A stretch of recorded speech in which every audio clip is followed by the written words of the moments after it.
Father Cozzens' talk today is humor, laughter, and the spiritual life. And this talk is a serious look into the cheerful corners of the soul. Father Don? Thank you very much, Jane McCarthy. Can you hear me? Yes. Oh, that's too bad.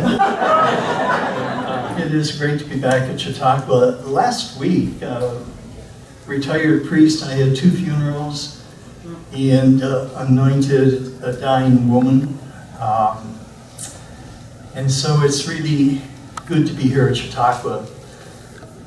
But having 2 funerals last week kind of fits with what I'm trying to say here, because in terms of Catholic humor, a lot of Catholic humor is connected to funerals. I don't think you're surprised to hear that. And I'd like to tell you about my father for a minute. My father, Bernard Cozzens, as a teenager, worked at Calvary Cemetery on the south side of Cleveland, Ohio. And one day the cemetery officials got a call from Holy Name Parish, and it was the pastor saying, "I just finished a funeral, but I can't make it to the cemetery for the committal. So have one of the cemetery employees lead the committal prayers." Well, the foreman knew that my father was an altar server. And so he said, "Bernie Cozzens, go get cleaned up. You're going to lead the prayers at the grave for a funeral that'll be here in 15 minutes.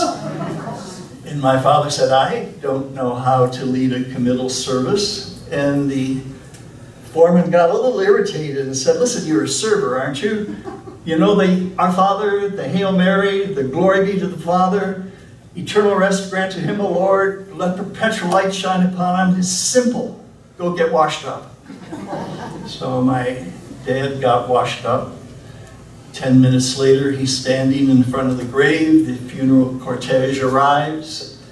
People get out of their cars. They gather around the grave. The funeral director opens the door to the hearse.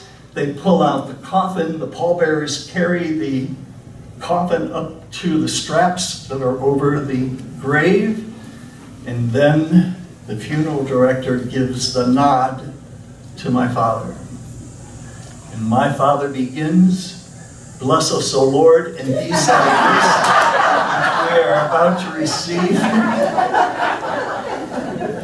Yeah, and he has enough humility to tell that story on himself.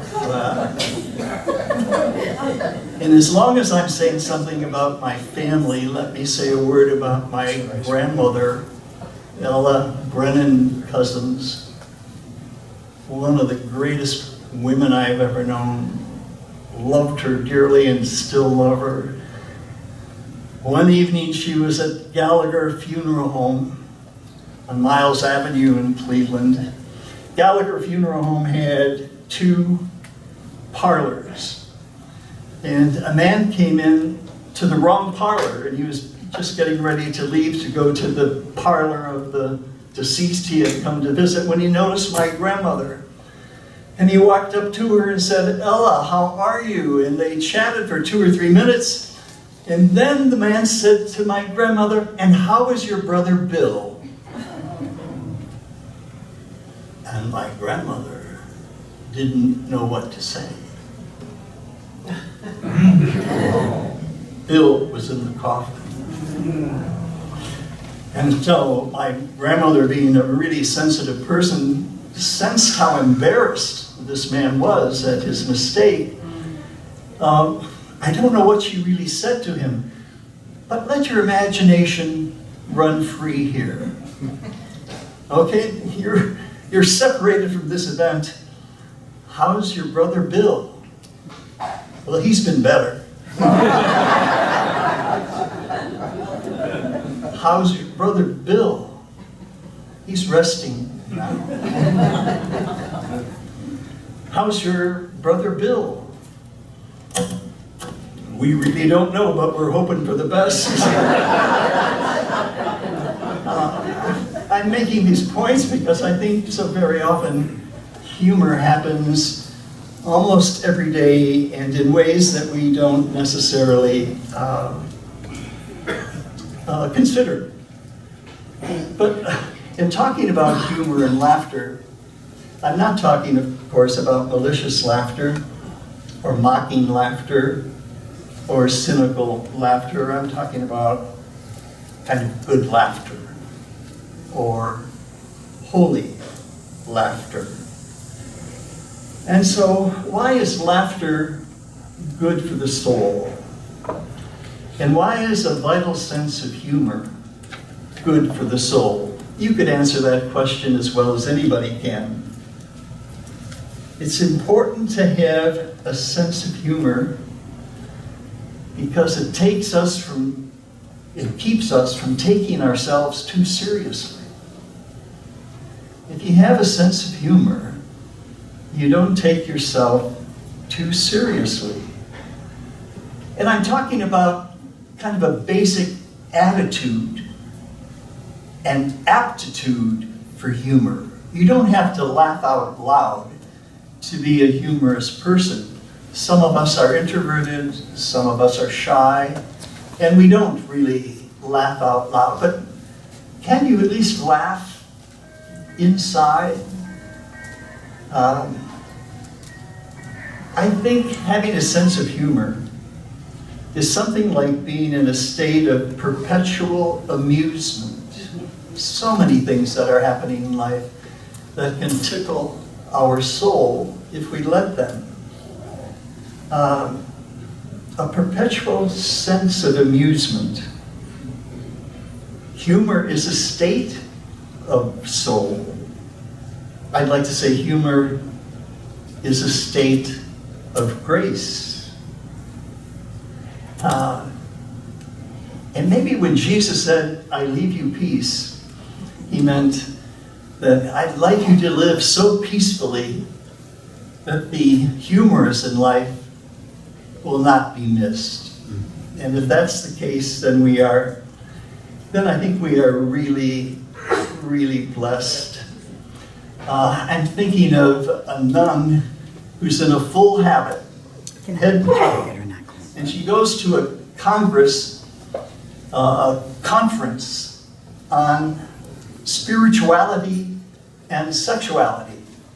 And the man delivering the conference is Brother Lachlan Sofield, a psychologist and a friend of mine, and the nun in the habit is the only one in a habit in this whole congregation. And so after his talk, people are standing up and getting ready to leave, and the sister in full habit walks up to the psychologist, kind of smiles, and the psychologist said to her, trying to be funny, "Sister, do you entertain impure thoughts?" And the sister shot right back, "No, they entertain me." This sister had a sense of humor. She was in the state of grace. So it's good for the soul to have a sense of humor. It keeps us, as I said, from taking ourselves too seriously. Bishop Irenaeus, a bishop in the early church, once said, "God's glory is man and woman being fully alive." And I don't think you can be fully alive unless you can laugh. So when we share laughter, it is a sign of God's presence and a sign of God's goodness. But I'd like to be a little bit ecumenical here now, or interfaith, and tell you something I came across in the Talmud, that wonderful commentary on the Hebrew Scriptures. And the author of this particular section of the Talmud wrote, "Elijah the prophet points out two people in the marketplace who will share in the world to come. Who are they? Comedians and jesters, who cheer people up when they are sad and try to make peace between people who are quarreling." In the Talmud, people who have a place in the eternal world are the comedians and the jesters. Enemies who laugh together are no longer enemies. Laughing with others heals wounds. And I think that some of you anyway, have heard of Julian of Norwich, the medieval mystic who said, "Don't worry, in the end all will be well. All will be well, and all will be very well." And we Christians shouldn't fear dying. Another medieval mystic, Mictilde, in one of her visions of God, she reported God said to her, "Do not fear your death, for when that time comes, I will inhale and draw you to myself like a magnet draws a needle." You have nothing to fear. That's not to say life isn't painful at times and dangerous at times, but if we are really people of faith, we have nothing to fear. God loves us so much that when we die, we'll be drawn to God like a needle is drawn to a magnet. All will be well. We hope so. There was a bishop who had a priest in a very isolated parish in Alaska. The bishop wondered how this priest managed. He seemed to be doing very well. So the bishop visits him, making a long trip to this isolated parish. He's sitting in the rectory of the parish talking to the pastor, and he said, "Father, I don't know how you do it. I'm pretty sure I couldn't do the ministry you're doing here. What's your secret?" And the priest said, "Well, Bishop, I'll tell you the truth. It's my martini and my rosary." And the bishop thought to himself, so he has a drink before dinner, and he prays the rosary, cocktail, and prayer. And the pastor says to the bishop, "It's getting close to supper time here. You're staying for supper. Will you join me in a martini?" And the bishop said, "Yes, I'll join you in a martini." So the pastor calls out, "Rosary, make that 2 martinis."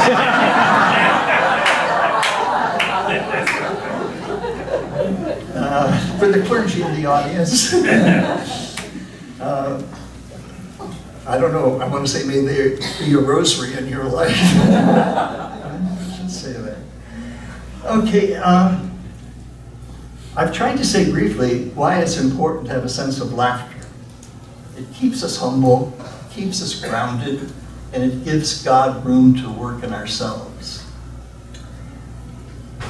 Why are some religious people so wary of laughter? And I think we all know people who are wary of laughter. They tell us life is too serious, too important to be distracted by humor and laughter. There's too much injustice, violence, war, suffering, corruption, abuse, too much of what is too wrong to indulge in humor and comedy. In fact, they say, if you're laughing, you should be ashamed of yourself. Life is serious. We don't have room for laughter and humor in our lives. I don't buy that, as you can guess.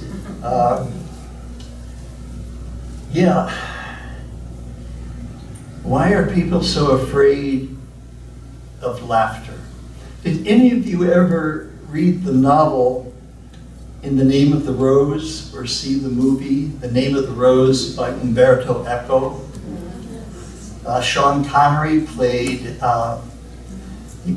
William of Baskerville. who was sent to a monastery where the monks were dying, and it was assumed that they were being murdered. And during his investigation, he comes across an old monk by the name of Jorge de Burgos. And Jorge de Burgos is one of those people that feels laughter is not good for the soul. Laughter is bad for the soul. Well, Jorge came across the second book of Aristotle's Poetics, and that second book is about comedy. And this book was in the monastery library. So this monk who feared laughter poisoned the pages of that section on comedy. And so if a monk came to take the book out, and if he wet his fingers to turn the page, he took in the poison. And monk after monk was dying of poison. Well, if you've seen the film or read the novel, you know how things turned out. But this Jorge in the novel said this: laughter shakes the body, distorts the features of the face, and makes man similar to the monkey. This is the most radical expression of anti-humor and anti-comedy that I have come across. So for some people, laughter is really dangerous. I'd like to tell you about a man I lived with for 4 years, Monsignor Ed Connery. He was the retired pastor of St. Vincent's Parish in Akron, Ohio. When I moved into the rectory as chaplain of St. Vincent St. Mary High School, Monsignor Connery was in his early 90s. Just loved the man, loved meals with him. He had a whole lifetime of wisdom. And one day I happened to find Monsignor Connery alone, sitting in his chair. And I said, Monsignor, can I ask you a question, a rather personal question? And he said, sure, Don. Well, I sat down next to him and I said, Monsignor, what do you think of celibacy? He took a breath, closed his eyes for a moment, and said, it's okay during the day. But way to go, Monsignor.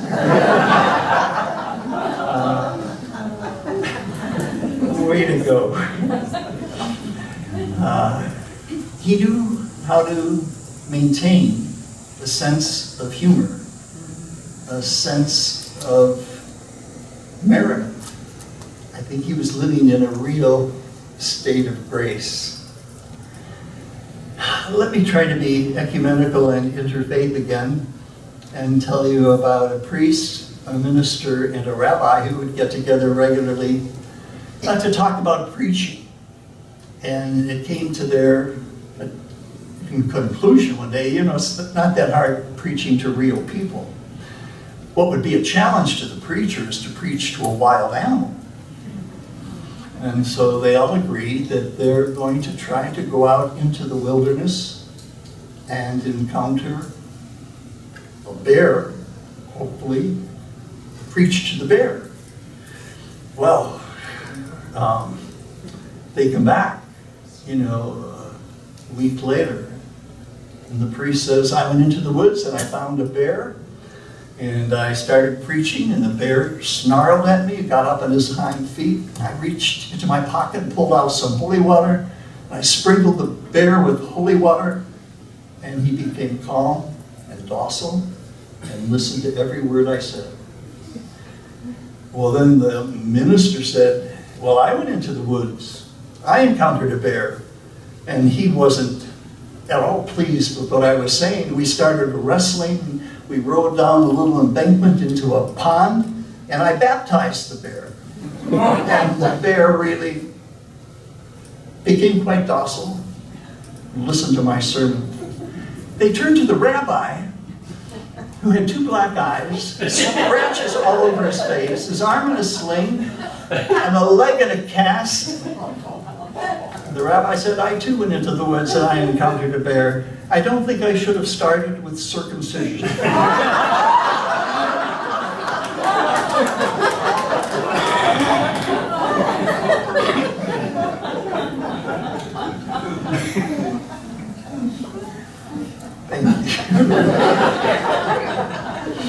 Thank you. There was a cocktail party, and there was the priest standing with parishioners, and he was fairly new to the parish, and they asked him to tell them a little bit about himself, and he said, well, when I was a young boy, I knew I wanted to be a priest, but from the first day of the first grade until I graduated from high school, Joanne Mahoney was in my homeroom, and I had this terrible crush on Joanne Mahoney. And one of the women who had had 2 glasses of wine said to the pastor, Father, did you ever have sex with her? Pastor said, I can't answer that question. Either way, I would be bragging.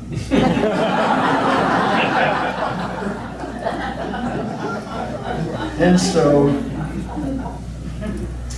I think he was right. Either way, I would be bragging.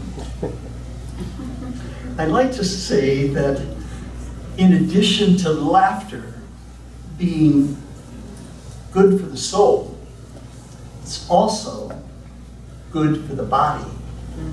Have you heard of Norman Cozzens? I think some of you who are my age may have. A longtime editor of the Saturday Review. Norman Cozzens became very, very seriously ill with a very painful condition.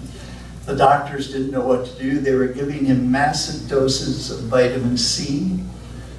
And I don't know if this idea came from Norman Cozzens himself or from one of his physicians. But he had people bring into the hospital room movies of the Marx Brothers and Your Uncandid Camera. And he watched these hilarious films, laughed out loud, and found that it would allow him to sleep. Get a good night's sleep in spite of the pain. And so there are people that say, not people who say, scientists who say that when you really laugh, you release endorphins, and that's good for your body. Norman Cozzens went on to say, and for those of you who are not exactly running 3 miles a day, he said this: hearty laughter is a good way to jog internally without having to go out of doors. So this is really a healthy thing we're trying to do here, is to laugh as best we can. So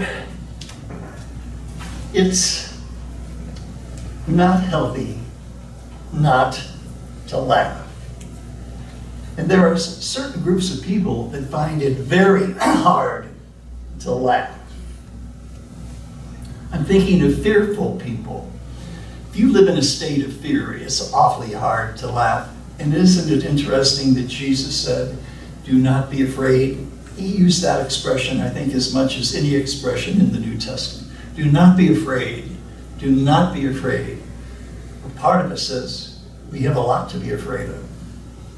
But if we're really people of faith, and if we really believe in resurrection, ultimately, we don't have anything to be afraid of. Fearful people are slow to laugh. And then willful people are slow to laugh. I'd like to make a distinction between being willful and being willing. Very important distinction. Some people feel there's nothing wrong with being willful if the object of your willfulness is something that is good. As a spiritual director, if somebody says to me, I would like to be spiritual as soon as possible, I'd like to be holy as soon as possible, tell me what to do, and they have their pen and pad ready to write down.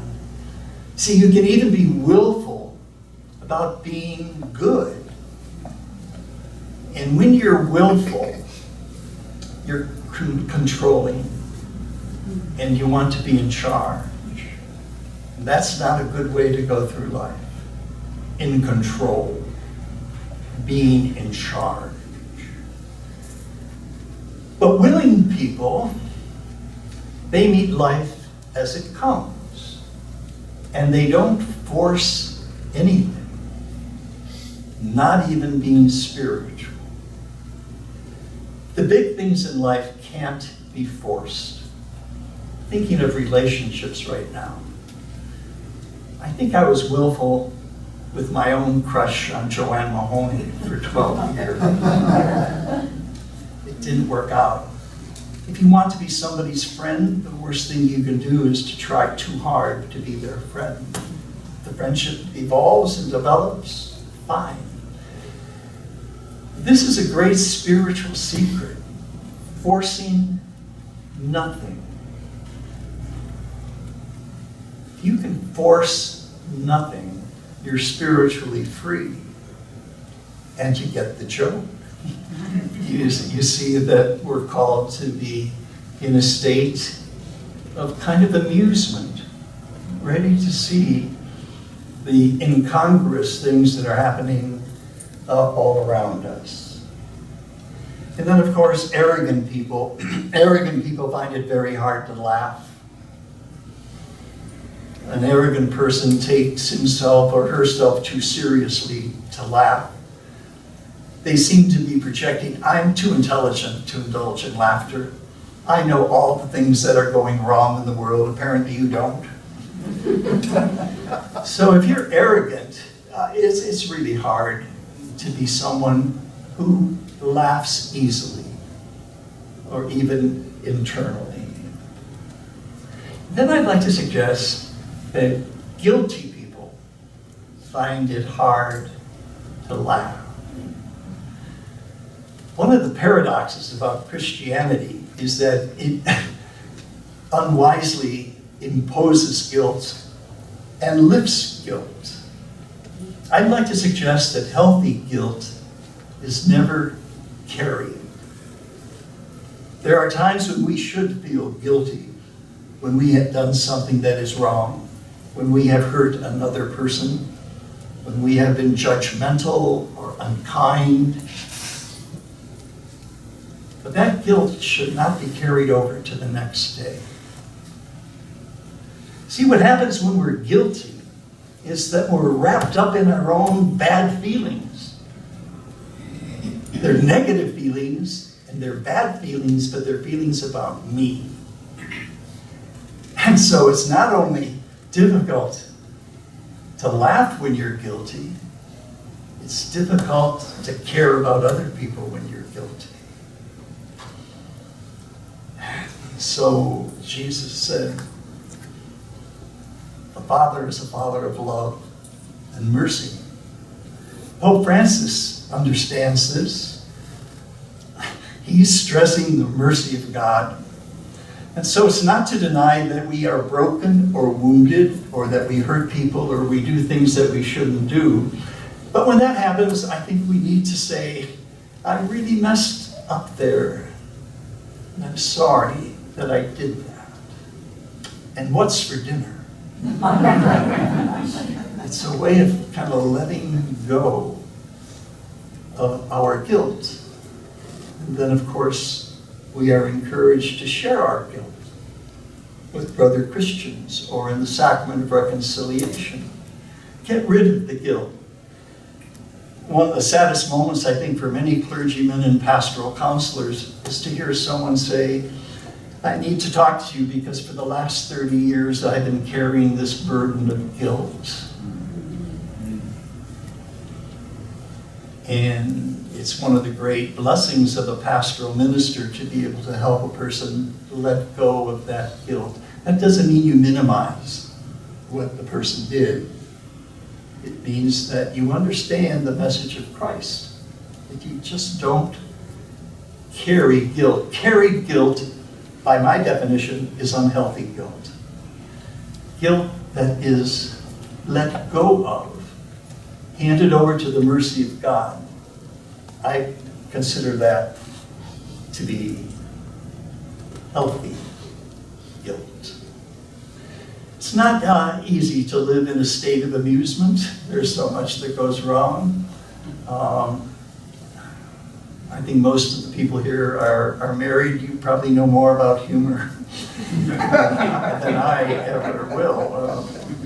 Otherwise, who knows what might have happened. I was talking to a married couple who had been married a long time, well over 60 years. But at their 50th wedding anniversary, they celebrated it at a mass in the parish, and the pastor surprised the couple by asking them to repeat their vows. So they kind of came up in front of the assembly and kind of turned around, and the pastor said to the husband, "Do you take this woman to be your wife, for better or for worse?" And he said, "I do." And he turned to the wife and said, "Now do you take this man to be your husband for better or for worse?" She didn't say anything. So the pastor repeated what he had just said, expecting her to say, "I do." She didn't say anything again. And finally she said, "I'm thinking." That's, yeah. Give me some time. Don't rush me into this. It's only been 50 years. But, yeah. Well, I'd like to suggest as a conclusion here to this little talk, 3 keys to a happy, joyful life. The first is try to lead a life of simplicity.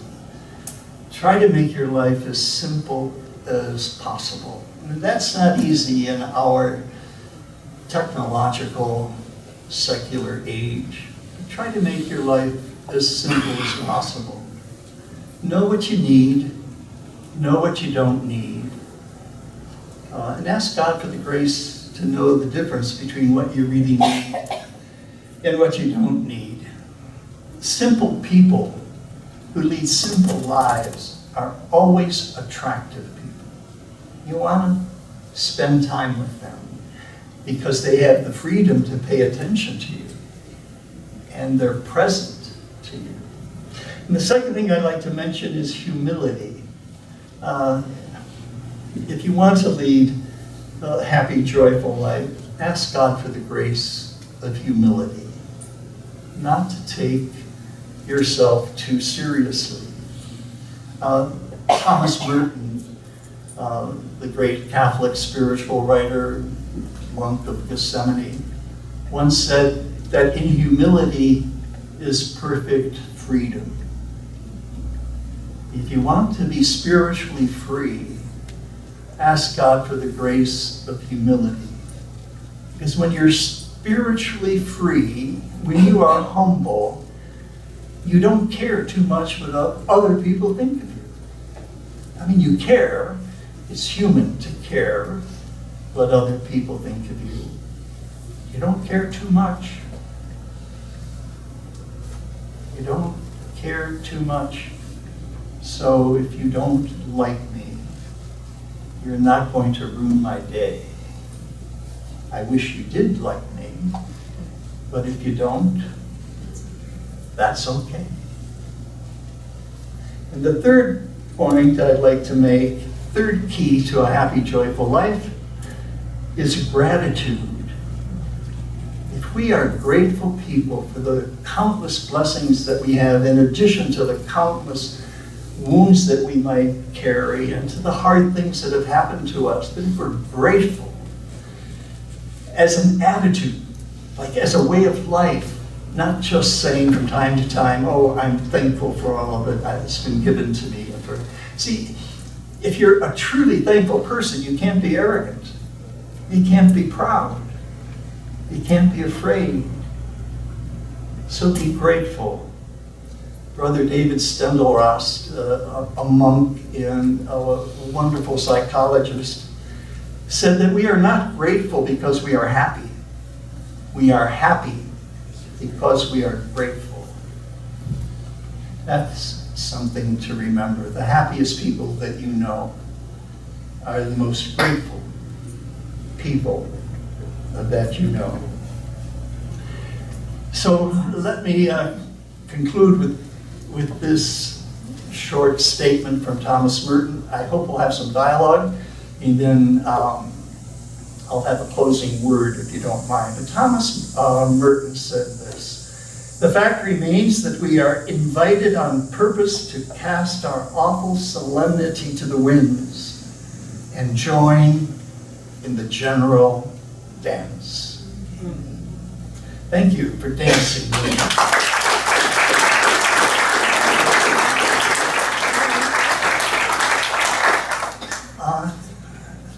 You don't know how grateful I am that you laughed from time to time. Do you have any comments, observations, or questions, or? Yes, Gregory. Father, you're from Cleveland, and therefore I happen to know you're an Indians fan. Can you tell me how humor plays into being a successful Indians fan? Actually, you go insane without no, well, the Cleveland Indians aren't doing that bad. They're only 9 games out of first place right now. The season's almost over. And we're going to be the Cleveland Guardians come next year. I think after Chicago, I know, David, that hurts, but you've had to put up with the Cubs for a long time, and I'll take the Indians over the Cubs. Sorry. Well, you're happy right now with the White Sox, I'm sure. No, but yeah, the Cleveland Indians. I happen to know one of the Cleveland Indians' most storied pitchers. Do any of you know Herb Score? Does that name ring a bell? Yeah, well, Herb Score was a member of my first parish, a really wonderful man who suffered a terrible accident, hit by a baseball off the bat of Gil McDougall. Hatred isn't good for humor, but I hate the Yankees. I really don't hate them. I have a strong dislike. I'll try to weasel out of that. And I won't carry guilt because of it. That's it. Yeah, any other comments or questions that you might like to offer? Yes? I really admire your choosing this subject at this time, because I think we're all weighed down by what's happening politically and globally, and it's a happy time. And so your encouragement to look for humor and ways of laughing, that's a very good thing for you to have done. I want to thank you. Thank you very much. I've given a fair number of talks over the last 56 years, but I haven't spoken on humor too often. And so I'm glad the talk spoke to you. Father, what made you decide to do humor? It was the silliest notion I had ever had. I don't know what made me decide this, but I got a call from Jane McCarthy asking me if I would do week 9, and she said, "Let me know when you have a title for your talk." And I put the phone down and said, "I think I'm going to talk on humor." I mean, I don't know why I did. It was a weak moment. Second martini. Yes. Are your books humorous, or are they dead serious, or whatever? Well, I'd like to say they're both, okay? And I have about a half dozen non-fiction books that are sober and serious. And then I have, as Jane mentioned, 3 novels that I hope are thrillers, mystery books, and filled with murder and humor. By the way, speaking of books about humor, I'd like to recommend to you the Jesuit priest, Father Jim Martin's book, Between Heaven and Mirth. Yes. If you thought the content of this talk spoke to you, well, this is a book that I think you will enjoy. Between Heaven and Mirth by James Martin. Yes? How do you convince people that God has a sense of humor? Well, first of all, that would be willful. See, if I wanted to convince you that God has a sense of humor, that would be a fundamental mistake to try to convince you. I think we should have the grace to try to convince no one of anything. But I do believe that Jesus laughed. There was an article in Playboy magazine, 1969. I don't want to show too much familiarity with this issue. You actually read the articles?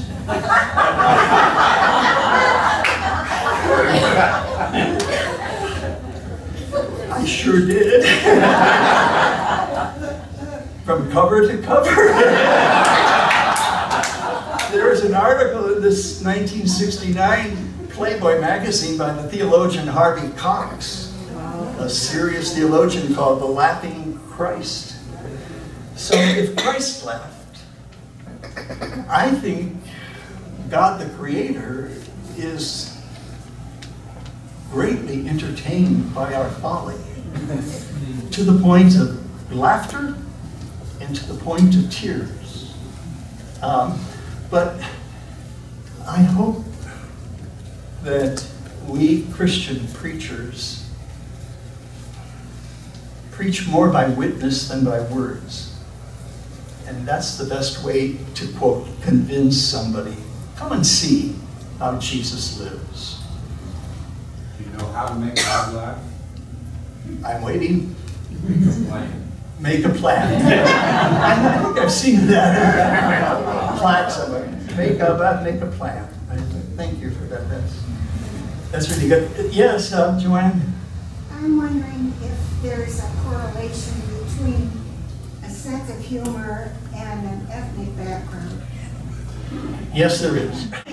Italians have a gift for laughter and for not taking things too seriously. I think the Irish have a gift for laughter and for not taking things too seriously. I think people who are from island cultures have a way of not taking things too seriously. But I wanted to mention something that a Jesuit might say. I think most of you are Catholics, and you know the Jesuits have a reputation for being very clever and getting people out of jams. Well, this woman approached a Jesuit and said, "Father, I have a question for you." And the question was, "When I am praying, can I drink coffee?" And the Jesuit said, "No. When you're praying, pray." Okay? She started to walk away, and he said, come back. If you had asked me, if when I'm drinking coffee, can I pray, I would have said, of course. And see, that's how clever the Jesuits. And they're good people. By the way, I have to make a full disclosure statement here. Even though I teach at a Jesuit university, or have taught at a Jesuit university, I am not a Jesuit. I'm a diocesan priest. Some people have said, "Oh, couldn't you get into the Jesuits?"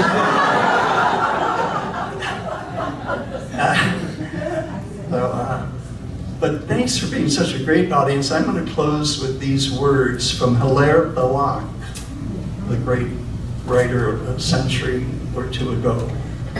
"Wherever the Catholic sun doth shine, there's always laughter and good red wine. At least I've always found it so. Benedicamus Domino."